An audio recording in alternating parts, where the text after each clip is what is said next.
Welcome to Taking Charge and Celebrating ADHD. This is the first module of the course on organisation and planning.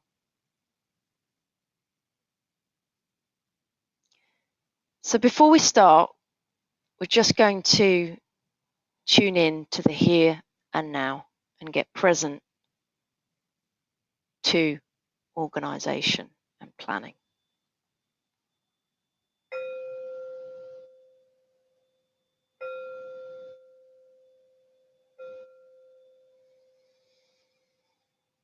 So taking a nice deep breath in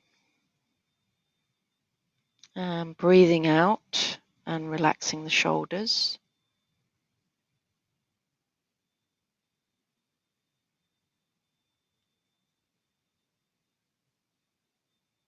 And on the next inhale, just scan the body from head to toe.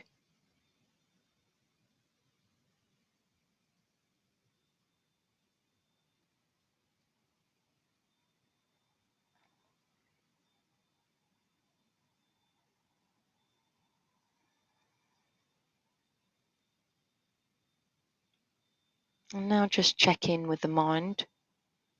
Just note what's there.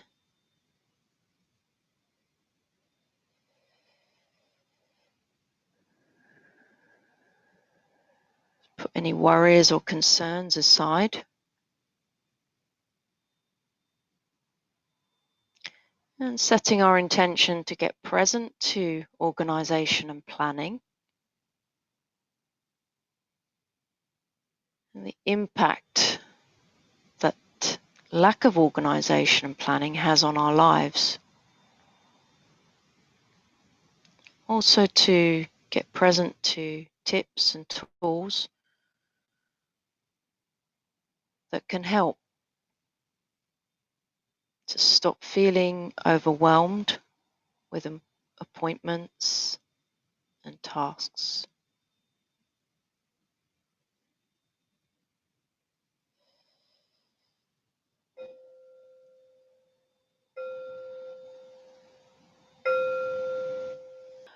Opening your eyes, getting present to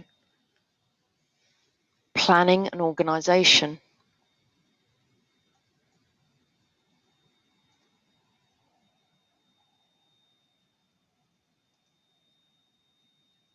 So each session when we meet as a group live online, we ask kind of what did you take on last week and what results did you get, so we can celebrate every little step of the way.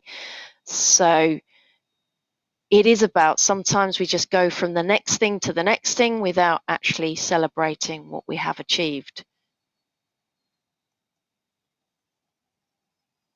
So let's look at what we're going to actually look at, and we're looking at setting the intention of the group, but individuals, basically your own intention.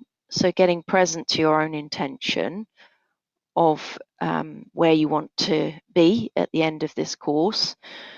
We're going to look at why are we disorganized and unable to think ahead, and just understanding the severity and the consequences of poor planning and organization. We're going to introduce an effective system for planning, and we're going to set realistic goals and the power of intention, and then also look at new ideas to how we can improve organization in all areas of our life, and finally to keep the focus and motivation going. So why join this support group? Well, it's practical, it's interactive, it's goal orientated, and it's about celebrating life. So we go from a victim mindset to a growth mindset. This is not about information, it is about transformation. So why the lack of organisation and planning?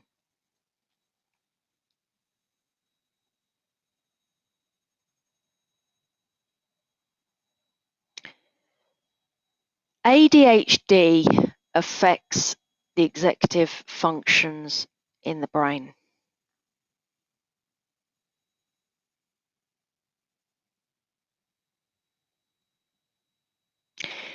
So we know that, and if you're on medication, then the medication may be helping with this to be more focused.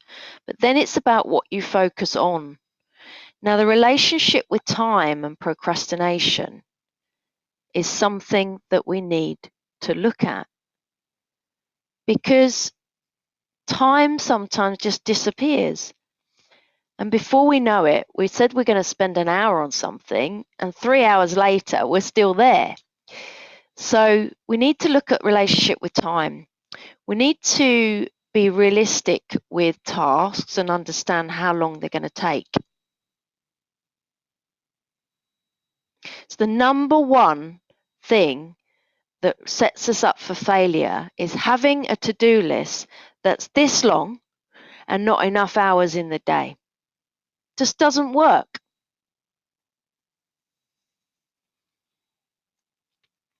Reward deficiency and dopamine function in the present moment. So we tend to want to work on the things that we're going to get quick wins on and push away the harder things that we don't want to face. So one of the highly effective habits of successful people is to do the worst first. So planning ahead and delayed gratification are two sides of the same coin. So what we're talking about here is, again, this delayed gratification. We don't want to wait. We want it now. We want the reward, the fix now. We don't want to put the work in to get there. This is a key issue. Too much focus on short-term rewards. The future is a blur. We're not thinking ahead. You might be thinking in a couple of weeks' time, but not in a few months' time or the end of the year. Lack of concentration on mapping schedules in the brain. This is where mind maps can come in very handy to make something visual. And it's all about motivation. So if we don't have the motivation to change, we are not going to change. Period. That's it. It won't happen. You've got to get present to the consequences of disorganization in your life right now.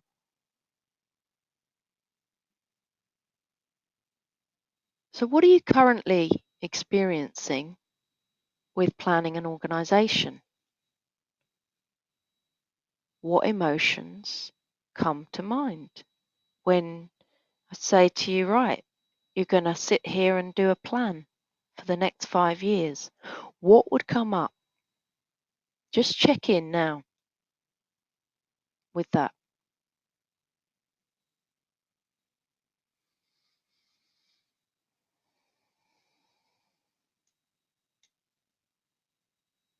If I said to you what words would come to mind, for myself, it would have been boring, would be a word.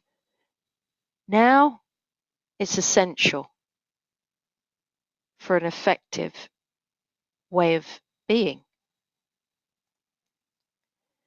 Because this is the reason why. Each action has a consequence. It's the law of cause and effect. It is real. So if we look at integrity, when our integrity is out, there is a consequence. And no relationship works without integrity. So here's what Nathaniel Branden says about integrity: is the integration of ideals and convictions, standards and ideals. When our behavior is congruent with these areas, we reach integrity. So what does it look like? Well, if we look at a triangle, and you've got these three areas. You've got performance, leadership, and integrity. And if integrity is out, then it affects performance. And it affects leadership. If you're the leader of a company and you set up a meeting and you don't turn up on time, then what does that say to everyone that works for you? That it's okay? You're not leading by example. The integrity is out.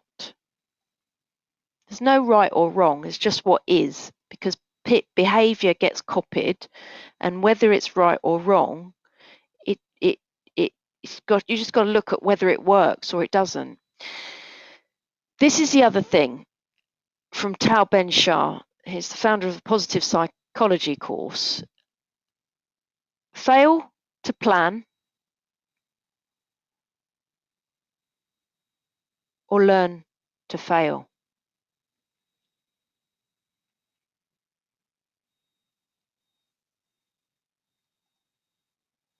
So what are the consequences of poor planning?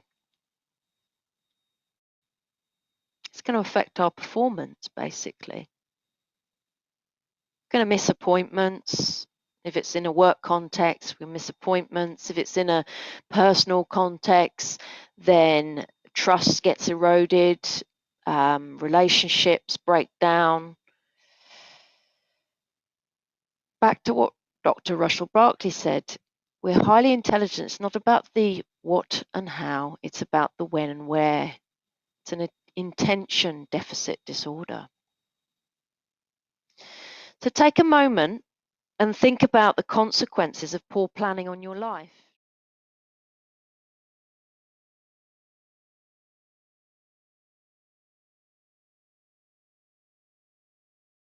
A disorganized workplace means disorganized work habits. A sloppy work environment leads to sloppy results.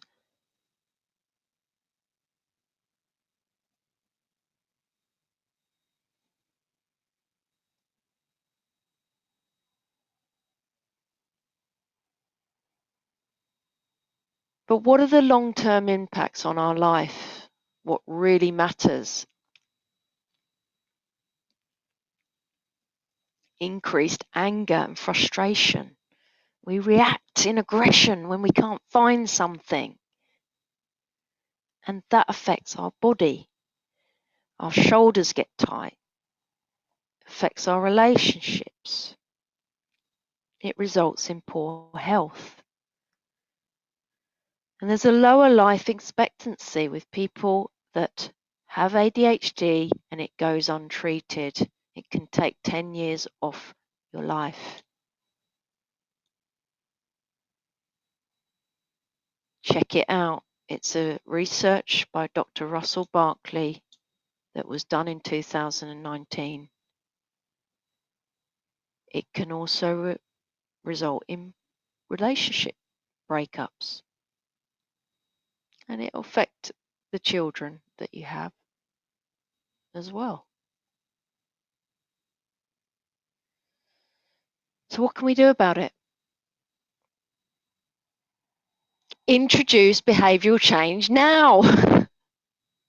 Not tomorrow, not in the future, right here, right now.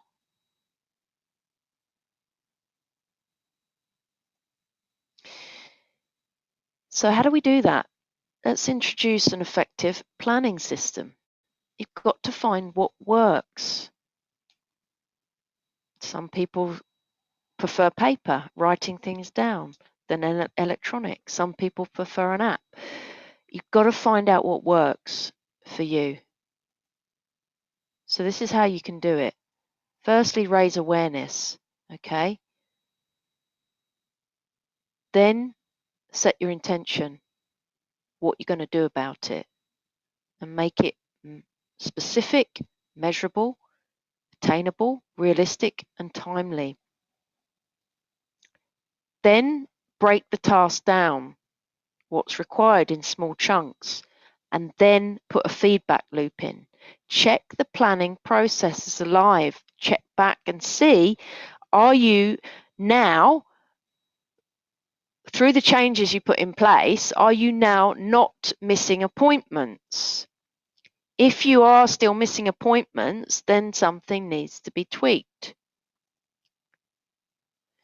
So just think about what planning systems you tried and what ones have worked, and just get present to that so you know what works for you. So spending a bit of time on this can make all the difference to any project or your life.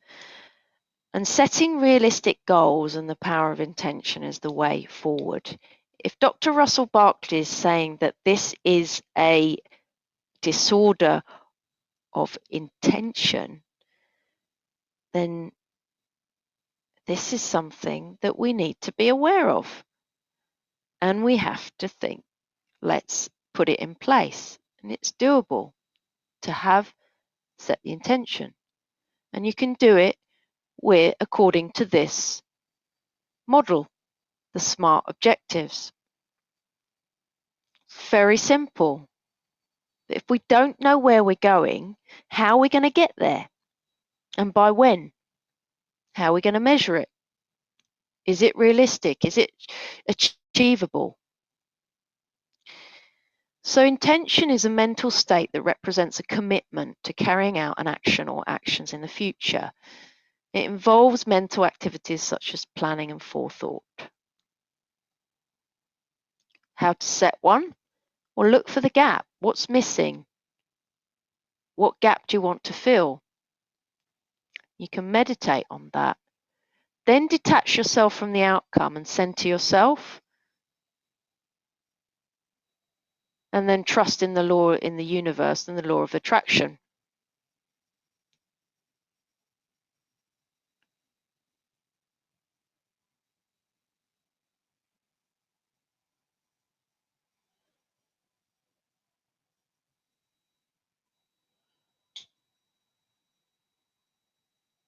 So take a moment and think about how you can apply this to your life right here, right now.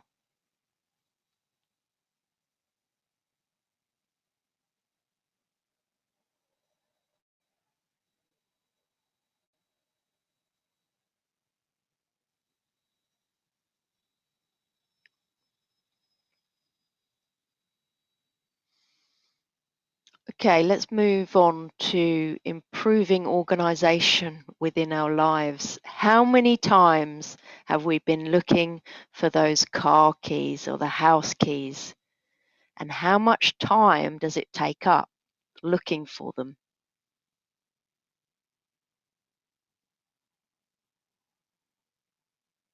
We all know the answer. It's not that we don't know, it's about the application. So having a place where they live and creating the habit to put things back in the same place can help with this. So other things that can help, we've got to create an effective, powerful to-do list with the order of importance and urgency. So you can have a to-do list, but if it's not organized, then you still don't know where to put the focus. So have another running list so we don't add too much to it, and tackle the worst first. Take notes when talking to people on agreements and promises made. Use a planner, online or paper. Ensure all your appointments are in the diary, and just stick, this is the crucial thing, is stick to one system. If we start using different ones, then you have got to update each one. Stick to one system that works for you. If it's paper, just work to paper.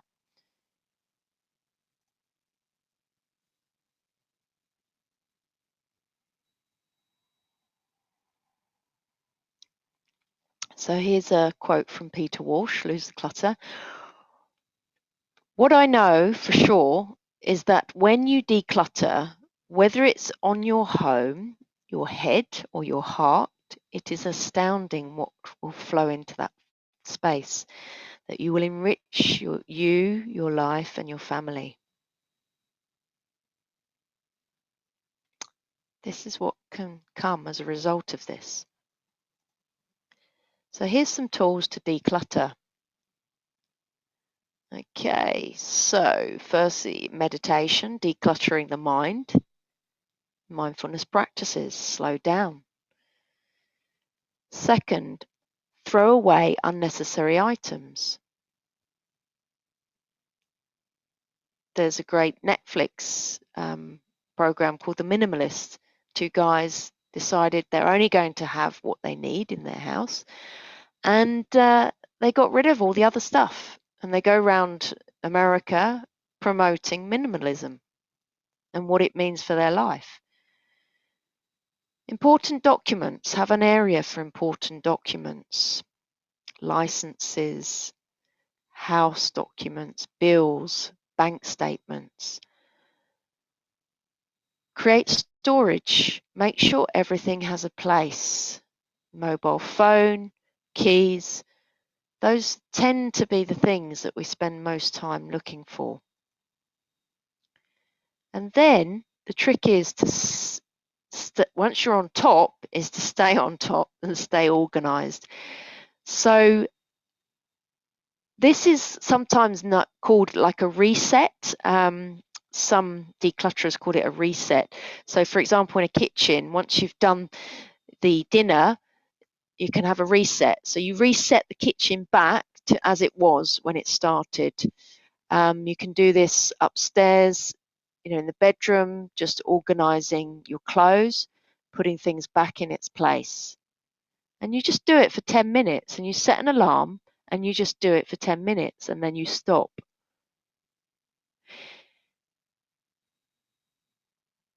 If you add a new item to your life, maybe dispose of an item. When you see a drawer open, close it. Don't wait for the weekly cleaning to do those little resets. And harness technology, because it's there to help you stay organized. So take a moment to think, what can you do in your life right here, right now, to declutter?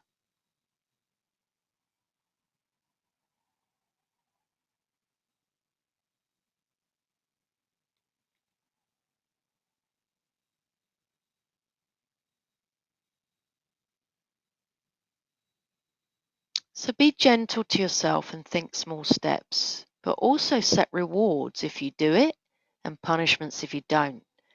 This was something proven in the Hawthorne research, that if there's a punishment and there's a consequence for not doing it, you're more likely to do it. So it could be something that you go without your favorite treat that week because you haven't done it. Something that matters to you, put that in place. So keeping the motivation and focus going. How do we do this with a distraction disorder?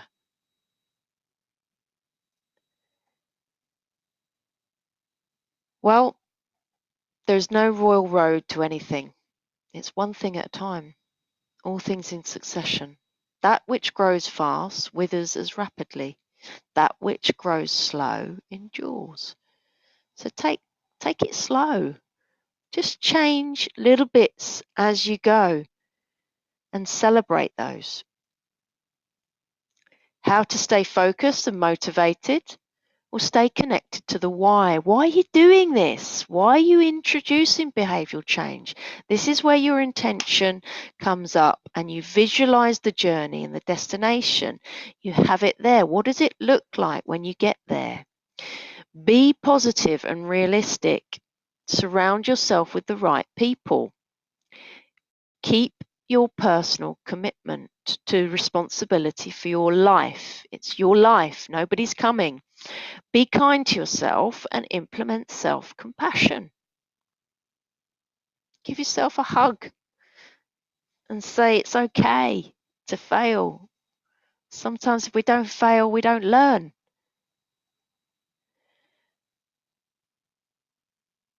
Nothing will work unless you do. Very simple and so true. So if you have any questions from this module, please feel free to get in touch, email me, book a discovery call, and happy to chat to you about any of the content in this presentation. Here's some of the resources, which will be in the actual introduction and the text of this video. And just remember what the Buddha says, we are what we think. All that we are arises with our thoughts. With our thoughts, we make the world.